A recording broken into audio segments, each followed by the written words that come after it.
ఇంటిని సమర్పిస్తున్న వారు తెలంగాణలో అతి తక్కువ ధరలలో మీరు కలలు కన్న ఇంటిని నిర్మిస్తున్న ఏకైక సంస్థ సన్షైన్ ఇన్ఫ్రా 9069069333.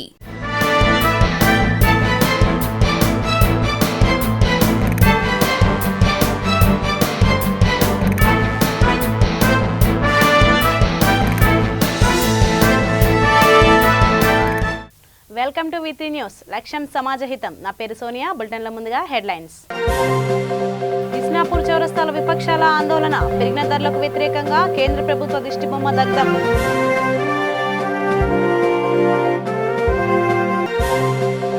జనగామ జిల్లాలో అఖిలపక్షం ఆధ్వర్యంలో ధర్నా రాస్తారోకో.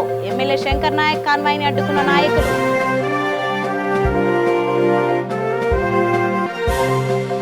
గాంధీనగర్ డివిజన్లో ఆచార్య కొండా లక్ష్మణ్ బాపూజీ జయంతి వేడుకలు. నివాళులర్పించిన హర్యానా గవర్నర్ బండారు దత్తాత్రేయ. పరిగి పట్టణంలోని బస్ డిపో ఎదుట బైఠాయించిన నాయకులు. 3 వ్యవసాయ నల్ల చట్టాలను వెంటనే రద్దు చేయాలని డిమాండ్. ఇక వివరాల్లోకి వెళ్తే, కేంద్ర రాష్ట్ర ప్రభుత్వాలు ప్రజా వ్యతిరేక విధానాలను అవలంబిస్తూ ప్రజల నడ్డి విరిచే ప్రయత్నం చేస్తుందని తెలంగాణ రాష్ట్ర కాంగ్రెస్ పార్టీ నేత మాజీ డిప్యూటీ సీఎం దామోదర రాజనరసింహ ధ్వజమెత్తారు. భారత్ బంద్లో భాగంగా సంగారెడ్డి జిల్లా పటాన్చెరు నియోజకవర్గం పరిధిలోని ఇస్నాపూర్ చౌరస్తా వద్ద జాతీయ రహదారిపై కాంగ్రెస్ నాయకులు, వామపక్ష పార్టీల నేతలు పెద్ద ఎత్తున ఆందోళనకు దిగారు. పెరిగిన పెట్రోల్, డీజిల్ ధరలకు వ్యతిరేకంగా కేంద్ర ప్రభుత్వ దిష్టిబొమ్మ దగ్ధం చేశారు. జాతీయ రహదారిపై బైఠాయించిన కాంగ్రెస్ నాయకులను, వామపక్ష పార్టీల నేతలను పోలీసులు అడ్డుకునే ప్రయత్నం చేశారు. ఒక దశలో స్వల్ప తోపులాట, ఉద్రిక్తతకు దారితీశాయి. అనంతరం ఆందోళనకు దిగిన నేతలను పోలీసులు అదుపులోకి తీసుకుని పటాన్చెరు పోలీస్ స్టేషన్కు తరలించారు. ఈ సందర్భంగా మాజీ deputy CM Damodara Rajanarasimha, CPM రాష్ట్ర కార్యవర్గ సభ్యులు చుక్కా రాములు మాట్లాడుతూ, కేంద్ర రాష్ట్ర ప్రభుత్వాలు అడ్డగోలుగా నిత్యావసర వస్తువుల ధరలను పెంచడంతో పాటు ప్రభుత్వ సంస్థలను అమ్ముతూ ప్రభుత్వ ఆస్తులు, భూములను, బడా బాబులను దారదత్తం చేయడం సిగ్గుచేటన్నారు. ఈ కార్యక్రమంలో కాంగ్రెస్ నేతలు కాట శ్రీనివాస్ గౌడ్, వైఎస్ఆర్సీపీ నేతలు, వామపక్ష పార్టీల నేతలు పాల్గొన్నారు. భారతదేశంలో సంయుక్త కిసాన్ మోర్చా వారు ఇచ్చిన పిలుపు 19 రాజకీయ పార్టీలు ఇందులో పాల్గొనడం, ఈ 3 చట్టాలకు వ్యతిరేకంగా ఈ బంద్ కార్యక్రమం గత 10 మాసాల నుంచి పెద్ద ఎత్తున రైతులు నిరసన తెలియజేస్తున్న, ధర్నాలు జరుగుతున్నా మోడీ సర్కార్కి ఎక్కడ కూడా పట్టింపు లేదు. ఉపసంహరించుకోవాలని చెప్పి డిమాండ్ చేస్తున్న ఆలోచన లేదు. దానికి తోడు గత 7 సంవత్సరాల బీజేపీ పాలన, తెలంగాణలో టీఆర్ఎస్ పాలన, ప్రజా వ్యతిరేక విధానాలు, నిర్ణయాలు, చాలా ప్రమాదకరమైన నిర్ణయాలు వంటి ప్రైవేటీకరణ. ఈ ప్రైవేటీకరణ అనేది రాబోయే కాలంలో దేశానికి పెద్ద. దీనికి వ్యతిరేకంగా, ఈ నిర్ణయాలకు వ్యతిరేకంగా, పెరుగుతున్న ధరలకు వ్యతిరేకంగా అన్ని రాజకీయ పార్టీలు, కాంగ్రెస్తో సహా వామపక్ష పార్టీలు అన్నీ కూడా ఈరోజు విజయవంతంగా బంద్ నిర్వహిస్తాయి. ఈ బంద్ అనేది ఒక మేలుకొలుపు ప్రజలకు. రాష్ట్ర స్థాయిలో, దేశ స్థాయిలో ప్రభుత్వాలు, ముఖ్యమంత్రి, ప్రధానమంత్రి తీసుకున్న నిర్ణయాలు ఏ రకంగా నష్టము వాటిల్లుతున్నది రైతులకు, కార్మికులకు, ప్రజలకు, అందరికీ. కనుక మరొకసారి ఎంత డిమాండ్ చేసినా, ఏం చేసినా ఈ ప్రైవేటీకరణ అనే ఒక వ్యాధి ఈ బీజేపీ పార్టీకి సోకింది. అంత సులభంగా పోదది. కానీ దీనికి మార్గం ఒకటే, ప్రజా ఉద్యమం. ప్రజా ఉద్యమంలో భాగమే ఈరోజు ఈ భారత బంద్ నిర్వహించడం జరిగింది. భవిష్యత్తులో కూడా ఇలాంటి కార్యక్రమాలు వామపక్షాలే కానీ, కాంగ్రెస్ పార్టీ కానీ కలిసికట్టుగా ఈ ప్రజా ఉద్యమాలు చేయాలి. ముఖ్యంగా తెలంగాణ రాష్ట్రానికి సంబంధించి ముఖ్యమంత్రి గారికి స్పష్టత లేదు. బీజేపీతో ఉన్నారా, బీజేపీ వ్యతిరేకంగా ఉన్నారా, ఢిల్లీకి పోతాడు, కలుస్తాడు, మళ్ళీ అన్ని రకాలుగా స్నేహ బంధం ఉంటుంది. తెలంగాణకు వచ్చే వారికి మరి వ్యతిరేకిస్తున్నారు. కనుక ఈ ముఖ్యమంత్రి గారి వైఖరి కొట్టి స్పష్టత కావాలి. తెలంగాణ రెండవది ఈ రాష్ట్రము 4 లక్షల కోట్ల అప్పుల పాలైంది. జనగామ జిల్లా దేవరుప్పుల మండల కేంద్రంలోని ప్రధాన చౌరస్తాలో భారత్ బంద్కు నిరసనగా అఖిలపక్ష నాయకులు భారీ ఎత్తున ధర్నాలు రాస్తారోకోలు చేసి రోడ్డు దిగ్బంధం చేశారు. దీనిలో భాగంగా అసెంబ్లీ సమావేశానికి వెళ్తున్న తరుణంలో మహబూబాబాద్ ఎమ్మెల్యే శంకర్ నాయక్ కాన్వాయ్ని అఖిలపక్ష నాయకులు అడ్డుకున్నారు. సుమారు 30 నిమిషాల వరకు కాన్వాయ్ని అడ్డుకోగా సంఘటనా స్థలానికి ఎస్ఐ ఎం రాజు సిబ్బందితో హుటాహుటిన వచ్చి ట్రాఫిక్ను క్లియర్ చేసి కాన్వాయ్ని పంపించారు. ఈ కార్యక్రమంలో సోమనరసయ్య, తోటకూరి రమేష్ తదితరులు పాల్గొన్నారు.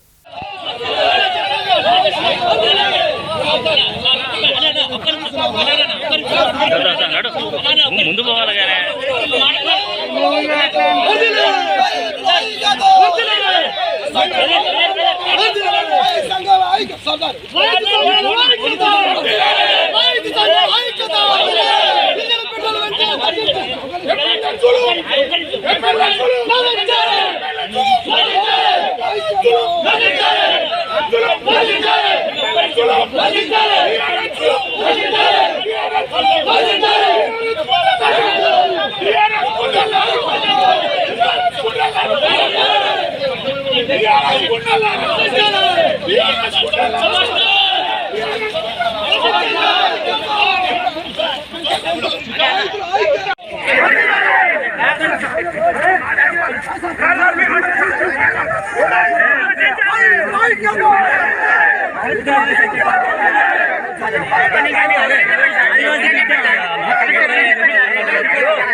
పార్టీ ఆధ్వర్యంలో వామపక్షాలు, అఖిల పక్షాలు అన్నీ కలిసి భారత్ బంద్కు నూతన వ్యతిరేక చట్టాల మీద, పెరిగిన పెట్రోల్ డీజిల్ ధరల మీద, ఈ కేంద్ర రాష్ట్ర ప్రభుత్వాల మొండి వైఖరిని ఖండిస్తూ అఖిల పక్షాలు బంద్కు పిలుపునియడం సెప్టెంబర్ 27వ తారీఖు నాడు ఈరోజు బంద్ను ఇవ్వడం జరిగింది. దాంట్లో భాగంగా దేవరుప్పుల మండల హెడ్ క్వార్టర్లో అట్టి ధర్నాను, ఏదైతే బంద్ను వ్యాపార వర్గాలు స్వచ్ఛందంగా సహకరించి హన్మకొండ తిరుమల బార్ సర్కిల్ సెంటర్లో నూతనంగా నిర్వాహకులు ఇమ్రాన్, రియాజ్, సహల్, మహమ్మద్, అహ్మద్, ఆఫ్రోజ్, రియాజ్లు ఏర్పాటు చేసిన లైవ్ మీట్ మార్ట్ను ముఖ్య అతిథిగా విచ్చేసిన ప్రభుత్వ చీఫ్ విప్ వినయ్ భాస్కర్ ప్రారంభించారు. ఈ సందర్భంగా నిర్వాహకులు ఇమ్రాన్, రియాజ్ మీడియాతో మాట్లాడుతూ మేము ఏర్పాటు చేసిన ఫ్రెష్ లైవ్ మీట్ మార్ట్లో హైజెనిక్ పోటేల్ మాంసం, లైవ్ చేపలు, ఫ్రెష్ చికెన్ను నగర ప్రజలకు అందిస్తామని తెలిపారు. ఫంక్షన్లకు, శుభకార్యాలకు ఆర్డర్లపై సప్లై చేస్తామని ఇమ్రాన్ తెలిపారు. ఈ కార్యక్రమంలో కార్పొరేటర్ చెన్నం మధు, చిరు వ్యాపారుల సంఘం అధ్యక్షుడు సత్తార్, అబ్బు తదితరులు పాల్గొన్నారు. మరి మీట్ మార్ట్ షాప్ కొత్తగా ఓపెన్ చేశాము కదా. ఏంటంటే ప్రజలకు, మన వరంగల్ ప్రజలకు అతి కొత్తదైన కాన్సెప్ట్తో మనము ముందుకొచ్చాము. మా దగ్గర అన్ని విధాలుగా ఫిష్, చికెన్, మటన్ అన్నీ లైవ్గా దొరుకుతాయి. దాంతోపాటు ఇప్పుడు నడిచే ఇప్పటి కరోనా ఇబ్బందుల ప్రకారం ఏంటంటే మేము మొత్తం హైజీనిక్ లైఫ్తో హైజీనిక్ వ్యవస్థ మేము నడుపుతున్నాం. ఇప్పుడు ప్రజలకు అందుబాటులో కొంచెం తక్కువ ధరలో కూడా, రేట్లు కూడా చాలా తక్కువ ధరలో ప్యూర్ మంచి ఫుడ్ మీకు ఎనీ టైం అవైలబుల్గా ఉంటుంది. ఆర్డర్స్ అయినా కానీ, పెళ్ళిళ్ళకైనా కానీ, దేనికైనా కానీ ఒక్క పెళ్ళికి నలుగురు పని చేసుకుంటూ అటు ఇటు పోకుండా పని చేయాలనే అవసరం కూడా లేదు. మా వద్దకు వస్తే ఒక్కటే దగ్గర fish, sea food, mutton, chicken అన్ని విధాల ఆర్డర్లు కూడా మేము ఇస్తాము. మటన్, చికెన్ వాడకాలు పబ్లిక్ కరోనా ముందు తర్వాత ఇప్పుడు కరోనా తర్వాత కూడా ఎక్కువనే ఉంచారు. కానీ తీసుకునేది ఏంటంటే హైజీనిక్గా, నీట్నెస్ బాగా కావాలి, ఫ్రెష్ కావాలి, లైవ్ కావాలి. మాదంతా టోటల్ లైవ్. ఏ ఒక 10 కిలోస్ మటన్ కావాలంటే కూడా మీకు కావాల్సిన యాటపోతుని తీసుకొచ్చి ముందటనే కూర్చి ఇస్తున్నాం మేము. ఇంకొకటి ఏంటంటే మన ఫిష్ కూడా మీ కళ్ళ ముందటనే ఉంది, ఎక్వేరియంలో లైవ్గా తీసుకోవచ్చు. మటన్ కూడా, చికెన్ కూడా లైవ్గానే ఉంచారు. ప్రతిదీ హైజీనిక్గా ఇస్తున్నాం. పేరు నా పేరు మొహమ్మద్ రియాసత్. పార్ట్నర్ ఇమ్రాన్. ఇవాళ మా మెకానిక్ షాప్ మా ఫ్రెండ్ ఇవాళ ముఖ్య అతిథిగా వచ్చిన కాశీ వినోద్ గారు నేను చెప్తాను. ఇవాళ ఈ షాప్కి ప్రత్యేకత ఏంటంటే ఇవాళ 3 రకాల అన్ని వస్తువులు ఉన్నాయి. మనకి మటన్ షాప్ ఉన్నది, చికెన్ ఉన్నది, ఫిష్ ఉన్నది. ఏదైనా లైవ్ ప్రజలకి ఏం దోచి ఇవ్వాలి అది ఇవ్వాలనే కాన్సెప్ట్తో ఇది ఓపెన్ చేయడం జరిగింది. గవర్నమెంట్ దాసరి వినోద్ గారు ఎట్లా వరంగల్లో వచ్చి నగరం చేద్దాం, క్లీన్ చేద్దాం అనుకుంటాను. అట్లానే ఇక్కడ కూడా మంచిగా ఏది కావాలన్నా నీట్నెస్గా వేయాలని మేము చేద్దామని స్టార్ట్ చేసినాము. వీట్ మార్ట్ అంటే మార్ట్ డిపో దగ్గర అండి. భారత్ బంద్ లో భాగంగా వికారాబాద్ జిల్లా పరిగి పట్టణంలోని బస్ డిపో ముందు అఖిలపక్షం ఆధ్వర్యంలో నాయకులు బైఠాయించి నిరసన తెలిపారు. ఈ సందర్భంగా వికారాబాద్ జిల్లా డీసీసీ అధ్యక్షుడు రామ్మోహన్ రెడ్డి, సిపిఎం నాయకులు వెంకటయ్య మాట్లాడుతూ కేంద్రంలోని మోడీ ప్రభుత్వ రంగ సంస్థలను ప్రైవేట్ పరం చేయడానికి ప్రయత్నిస్తున్నారని, 3 వ్యవసాయ నల్ల చట్టాలను వెంటనే రద్దు చేయాలని, రైతులు నడ్డి విరిచే విధంగా కేంద్ర ప్రభుత్వం 42 ప్రభుత్వ రంగ సంస్థలను అమ్మటం సమంజసం కాదన్నారు. మోడీ, కేసీఆర్ ఇద్దరు ఒకటేనని రాష్ట్ర ప్రజలను మభ్యపెట్టే ప్రయత్నం చేస్తున్నారని మండిపడ్డారు. బీజేపీ ప్రభుత్వం లోపల నరేంద్ర మోడీ గారు ప్రధానమంత్రి అయిన తర్వాత, అదేవిధంగా తెలంగాణ రాష్ట్రం లోపల ఇక్కడ కె చంద్రశేఖరరావు గారు ముఖ్యమంత్రి అయిన తర్వాత కేంద్ర ప్రభుత్వ సంస్థల్ని స్వాతంత్రం వచ్చినప్పటి నుంచి ఎంతో కష్టపడి కేంద్ర ప్రభుత్వ సంస్థలను ఏర్పాటు చేసి దాంట్లో ప్రజలకు భాగస్వామ్యం కల్పిస్తూ, ఉద్యోగాలు ఇస్తూ, ఎస్సీ ఎస్టీల రిజర్వేషన్లు కల్పిస్తూ ఎంతోమందికి వాసనగాలు ఇచ్చినటువంటి సంస్థల్ని ఈరోజు ప్రభుత్వం ప్రైవేటు పరం చేయడం. మొన్న ఒక గణాంకాల నివేదిక వచ్చింది. 4,60,000 కోట్లు విదేశీ పెట్టుబడులు వస్తే 63% కేవలం గుజరాత్ రాష్ట్రానికి పోయింది. మన తెలంగాణ రాష్ట్రానికి 1.9% వచ్చినాయి. అంటే ఒక అంబానీ, ఒక అదానీ లాంటి వాళ్ళు పారిశ్రామికవేత్తలు మొత్తం కూడా మన దేశ సంపదను కూడా దోచుకొని పోతున్నటువంటి సందర్భం ఉంది. గతం లోపల ఇందిరాగాంధీ గారు భూస్వాముల యొక్క భూములను స్వాధీనం చేసుకొని సీలింగ్ చట్టాలను తీసుకొచ్చి పేదలకు భూములను పంచిపెట్టింది. ఈరోజు కూడా అట్లా పేదలకు ఏదైనా డబ్బులు ఇస్తారేమో అని ఆశపడితే 15 లక్షలు ఇస్తామని చెప్పి పేద ప్రజల ఖాతాలో ఇస్తామని చెప్పి నరేంద్ర మోడీ అధికారంలోకి వచ్చిన తర్వాత ప్రజలను మోసం చేయడం జరిగింది. ఇప్పుడు మొన్ననే ఆర్టీసీ విషయంలో కూడా బాజిరెడ్డి గోవర్ధన్ చైర్మన్గా అయిన తర్వాత ఆయన మొట్టమొదటి మాట ఏమంటున్నారంటే 3 నెలల్లో మీరు కనుక లాభాలకు తీసుకురాకుంటే ఆర్టీసీని ప్రైవేటు పరం చేయక తప్పదు అన్న మాట కూడా చెప్పడం జరిగింది. చాలా బాధాకరం. ఎందుకంటే ముఖ్యమంత్రి చంద్రశేఖరరావు గారు నోట్ల రద్దు చేసినప్పుడు కానీ, కేంద్రం తీసుకొచ్చినటువంటి రైతు వ్యతిరేక చట్టాల విషయంలో కానీ, హైదరాబాద్లో ఒక మాట చెప్తున్నాడు, ఢిల్లీకి పోయేలకల్లా సరెండర్ అయిపోతున్నాడు. రాష్ట్రపతి ఎన్నికల్లో సపోర్ట్ చేసిండు బీజేపీకి, ఉపరాష్ట్రపతి ఎన్నికల్లో సపోర్ట్ చేసిండు. నోట్ల రద్దు విషయం కానీ రైతులను అడ్డువిచ్చే విధంగా 3 రైతు చట్టాలను తీసుకొచ్చిన మన దుర్మార్గం. దాంతోపాటు అనేక సంవత్సరాలుగా ప్రజలు ఎలా చెమట ఓర్చి శ్రమను ఎలా దారపోసి ఆ ప్రభుత్వ రంగ సంస్థలను ఎలా వాళ్ళంతా కూడా స్థాపిస్తే 42 ప్రభుత్వ రంగ సంస్థలను మోడీ అమ్ముకుంటున్నాడు. కనీసము మోడీకి ఎల్ఐసి కానీ, రైల్వే కానీ, రోడ్లను కానీ కాపాడే శక్తి సామర్థ్యం లేదు. కాబట్టి ఎల్ఐసిని నడుపునోడు దేశాన్ని ఏం నడుపుతారని కూడా మేము ఎలా సిపిఎం పార్టీగా మోడీని ప్రశ్నిస్తున్నాము. కాబట్టి ఇప్పటికైనా తక్షణమే మోడీ తన వ్యతిరేక విధానాలను మార్చుకోవాలని, అట్లనే రాష్ట్రంలో కేసీఆర్ సంబంధించినటువంటి ఇచ్చిన హామీలు ఏదైతే రైతులకు రుణమాఫీ కానీ, అట్లనే దళిత బంధు కానీ, 3 ఎకరాల భూమి కానీ, నిరుద్యోగులకు ఏదైతే నిరుద్యోగ వృత్తి కానీ, 57 సంవత్సరాలకు పెన్షన్ కానీ, ఇంకా అనేకమైనటువంటి మరియు కేంద్రంలో ఎన్డీఏ ప్రభుత్వం, అట్లాగే రాష్ట్రంలో టీఆర్ఎస్ ప్రభుత్వం మేము రైతుల పక్షాన ఉన్నామని చెప్తుంది.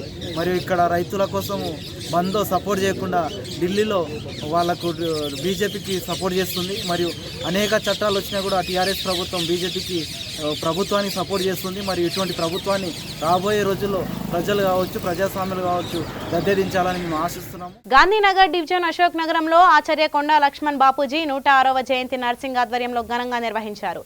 దీనిలో భాగంగా కొండా లక్ష్మణ్ చిత్రపటానికి పూలమాల వేసి నివాళులర్పించారు. ఈ కార్యక్రమానికి హర్యానా గవర్నర్ బండారు దత్తాత్రేయ, జాతీయ బీసీ అధ్యక్షుడు లక్ష్మణ్, కవాడిగూడ కార్పొరేటర్ రచనాశ్రీ, గాంధీనగర్ కార్పొరేటర్ పావని తదితరులు పాల్గొన్నారు.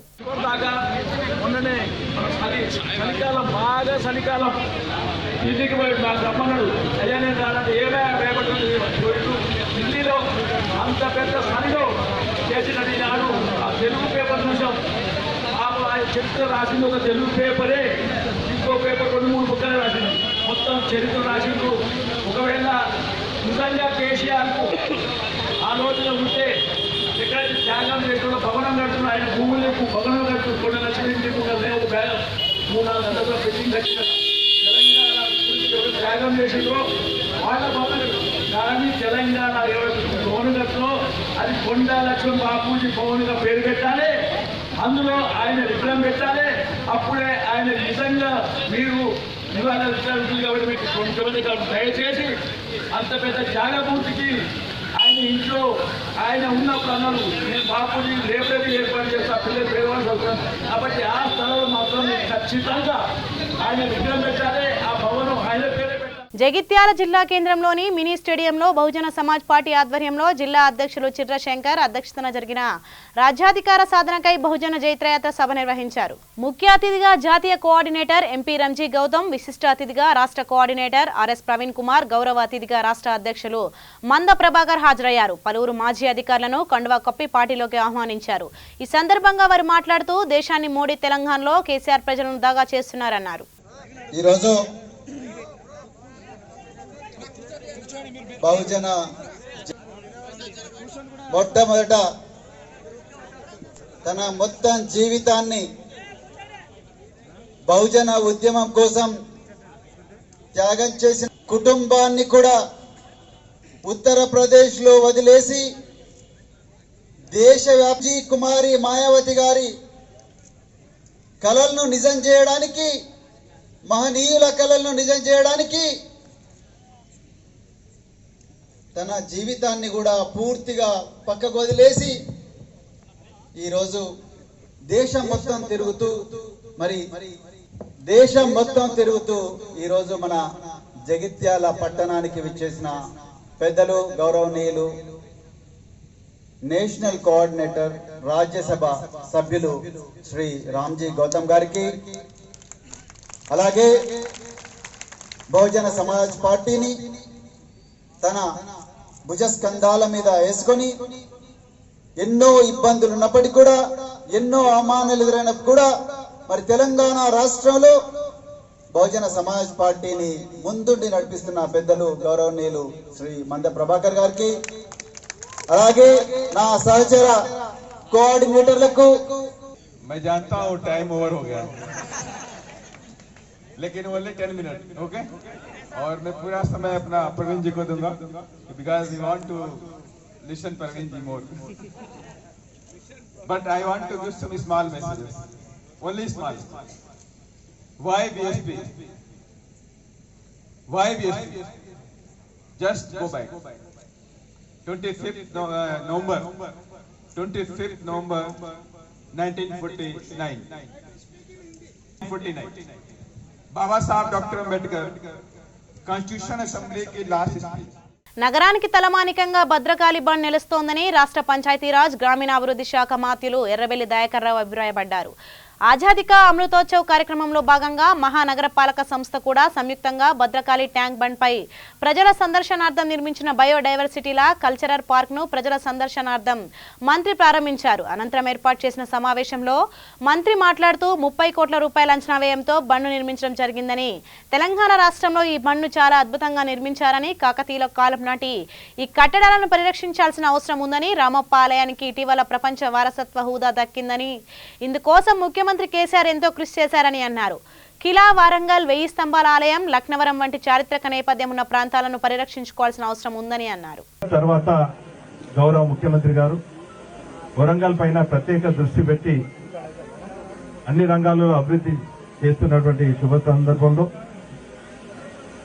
కొన్ని నెలల క్రితము గౌరవ మున్సిపల్ శాఖ మంత్రి వర్యులు బహుశా ఏషియానే ఒక అద్భుతమైనటువంటి ఈ పార్క్ ను ప్రారంభించినటువంటి విషయం మనందరూ కూడా తెలుసు.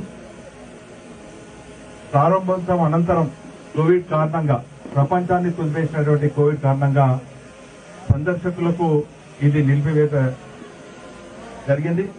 అందులో ఈ మధ్య కాలంలో కరోనా తగ్గుముఖం పట్టినటువంటి సందర్భంలో అనేక మంది ఈ నగర ప్రజలే కాకుండా, జిల్లా ప్రజలే కాకుండా రాష్ట్ర వ్యాప్తంగా ఉన్నటువంటి అనేక మంది, అందులో సినీ ఫిల్ వాళ్ళు కూడా ఈ సందర్శించి దీన్ని ఓపెన్ చేయాలని కోరడం జరిగింది. కరోనా నియమ నిబంధనలు పాటిస్తూ దీన్ని రేపటి నుంచి సందర్శకులకు మరి కూడా ఆధ్వర్యంలో మరి దీన్ని ఓపెన్ చేయడం చాలా సంతోషం. చారిత్రాత్మకమైన ఈ వరంగల్ నగరంలో ఎంతో విశిష్టత ఉన్నటువంటి భద్రకాళి అమ్మవారి సన్నిధిలో ఉన్నటువంటి ఈ బండులో ఈరోజు ఇంత పెద్ద ఎత్తున కార్యక్రమాన్ని తీసుకోవడం చాలా సంతోషం. కూడా ఆధ్వర్యంలో హృదయ్ మరియు స్మార్ట్ సిటీ నిధులతోటి ఈ బండి నిర్మాణం జరగడం, దీని ప్రారంభోత్సవ కార్యక్రమం గౌరవ మున్సిపల్ శాఖ మంత్రులు కేటీఆర్ గారి చేతుల మీద ప్రారంభోత్సవం చేసుకోవడం జరిగింది. కానీ కరోనా కారణంగా దాన్ని తిరిగి కరోనా అయిపోయినాక ఇప్పుడు ప్రజలందరికీ అందుబాటులో తీసుకొచ్చే విధంగా ఇక్కడ ఉన్న వారికి వాకింగ్ ట్రాక్, అదేవిధంగా ఇక్కడ బండు సుందరీకరణ ఉన్నది, మిగతా అన్ని కూడా అనేక హంగులతోటి విద్యుత్ అలంకరణతోటి ఈ బండుని డెవలప్ చేశారు. దీన్ని అన్ని కూడా సందర్శకులకు ఉండే విధంగా దీన్ని తీర్చిదిద్దడం జరిగింది. దాని మీద కూడా ఈ మధ్య స్పందించి డిపిఆర్ పంపించమని గౌరవ మంత్రి కిషన్ రెడ్డి గారు కూడా లేఖ పంపినారు. త్వరలో దాన్ని కూడా సబ్మిట్ చేసి ఖచ్చితంగా కాకతీయుల వారసత్వ సంపదను కూడా కాపాడడానికి ప్రయత్నం చేస్తామని ఈ సందర్భంగా నేను మనవి చేస్తూ, మరి మిత్రులు అనేక విషయాలు చెప్పినారు. ఇటీవల గౌరవ ముఖ్యమంత్రి గారి విజ్ఞప్తి మేరకు అందరికీ మంచి వార్త ఏమిటంటే Warangal to Hyderabad industrial corridor కూడా అప్రూవ్ అయింది. ఇక్కడి నుంచి హైదరాబాద్ వరకు అనేక పరిశ్రమలు, అనేక సంస్థలు కూడా తర్వాత కాలంలో రావడం జరుగుతుంది.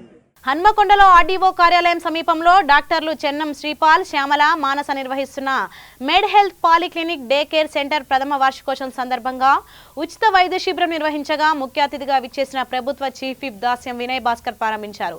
ఈ సందర్భంగా ఆయన నిర్వాహకులను అభినందించారు. ఈ కార్యక్రమంలో 54వ డివిజన్ కార్పొరేటర్ గుండు రజిత శ్రీనివాస్, 53వ డివిజన్ కార్పొరేటర్ సోదా కిరణ్, 6వ డివిజన్ కార్పొరేటర్ చెన్నం మొదలైన డాక్టర్లు ఘనంగా సన్మానించారు.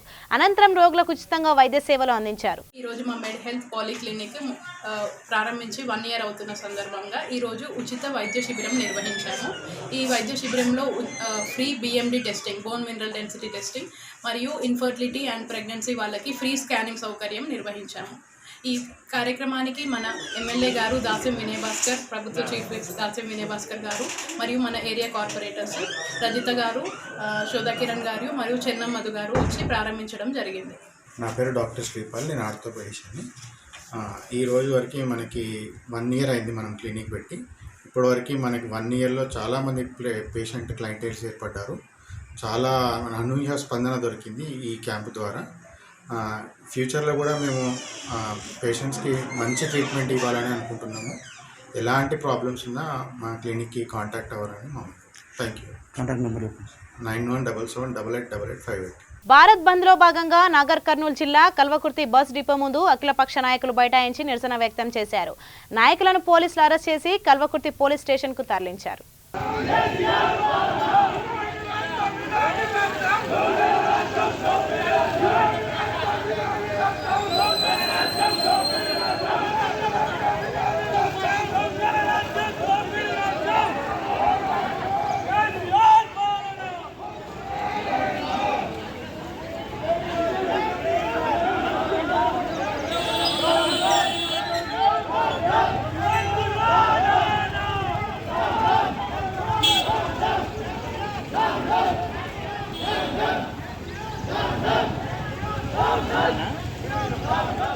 గులాబ్ తుఫాన్ ప్రభావంతో సంగారెడ్డి జిల్లా పటాన్ చెరు నియోజకవర్గంలో వర్షం కురుస్తోంది. ఎడతెరిపి లేకుండా కురుస్తున్న వర్షాలకు లోతట్టు ప్రాంతాలు ప్రధాన రహదారులు జలమయంగా మారాయి. ఎట్టి పరిస్థితుల్లో ఇళ్ల నుండి ప్రజలెవరూ బయటకు రావద్దని అధికారులు విజ్ఞప్తి చేస్తున్నారు.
హన్మకొండలో అఖిలపక్షం ఆధ్వర్యంలో భారత్ బంద్ కొనసాగుతోంది. కాంగ్రెస్ పార్టీ జిల్లా అధ్యక్షులు నాయని రాజేందర్ రెడ్డి, కాంగ్రెస్ పార్టీ నాయకులు, కార్యకర్తలు, అఖిలపక్ష నాయకులు హన్మకొండ బస్టాండ్ వద్ద నిరసన తెలిపారు. నరేంద్ర మోడీ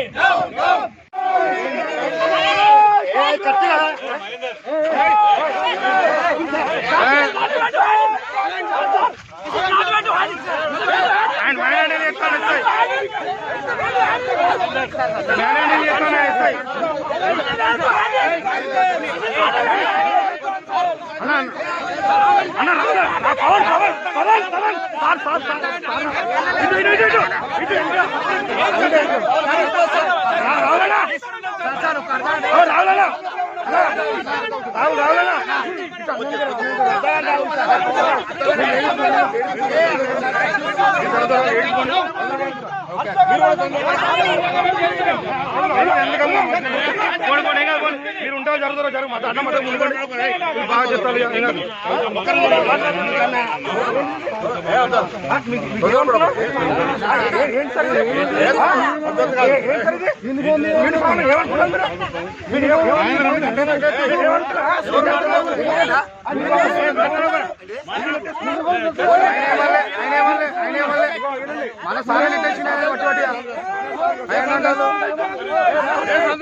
బులెటిన్ ముగించే ముందు హెడ్లైన్స్ మరోసారి. ఇస్నాపూర్ చౌరస్తాలో విపక్షాల ఆందోళన, పెరిగిన ధరలకు వ్యతిరేకంగా కేంద్ర ప్రభుత్వ దిష్టిబొమ్మ దగ్ధం.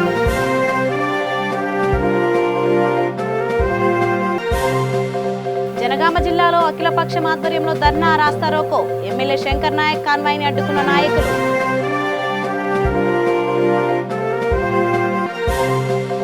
గాంధీనగర్ డివిజన్లో ఆచార్య కొండా లక్ష్మణ్ బాపూజీ జయంతి వేడుకలు, నివాళులర్పించిన హర్యానా గవర్నర్ బండారు దత్తాత్రేయ.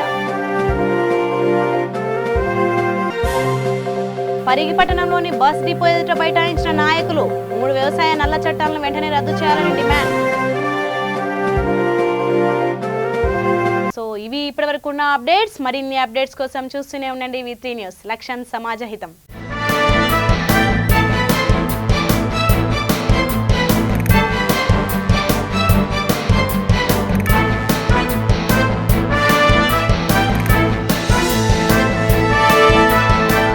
ఈ బులెటిన్ ని సమర్పిస్తున్న వారు తెలంగాణలో అతి తక్కువ ధరలలో మీరు కలలు కన్న ఇంటిని నిర్మిస్తున్న ఏకైక సంస్థ సన్షైన్ ఇన్ఫ్రా 9069069333.